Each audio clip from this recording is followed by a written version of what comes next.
When you imagine ADHD, what comes to mind? A hyperactive child? A boy who can't sit still in class? These are the sorts of things that often come to mind when people think of ADHD. So people are often surprised to hear that I, an 18-year-old female, have both ADHD and social anxiety. My name is Katelyn, and I was diagnosed with both of these conditions after being hospitalized for my mental health at age 7. As a young kid, I struggled. I was so hyperactive and nervous all the time and had frequent breakdowns and outbursts. I was so easily pushed over the edge. It took years to come to where I am now in managing my emotions. My ADHD also hindered my ability to complete basic everyday tasks. For ADHDers, organization and tracking can feel so daunting sometimes. It isn't all negative though. I love big picture thinking. Even though I struggle with the little things and the basic tasks, I love new projects and things that inspire me.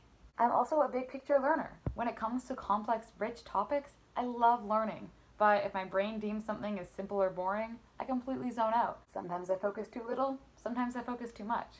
It's a blessing and a curse. For a long time, I did really well in school and no one had any idea of all the stress and anxiety and perfectionism that was going on behind the scenes. It's taken years to establish systems and routines to manage my space, my time, and most importantly, my energy, so that life wouldn't be so draining for me all the time. So that anxiety and stress and perfectionism wouldn't be my only source of motivation.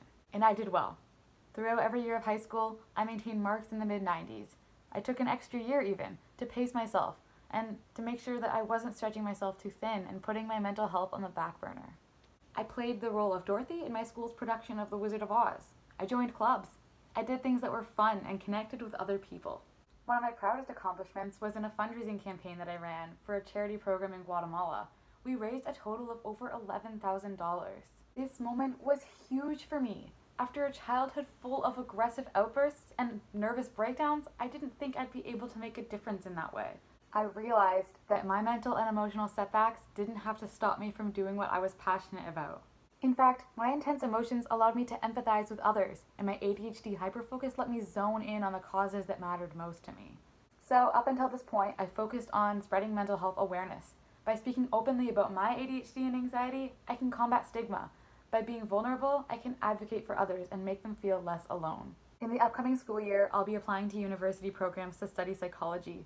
My dream is to become a clinical psychologist and mental health advocate so that I can continue to use my experiences to help others. My story is only beginning, and I truly can't wait to see where my ADHD brain goes next.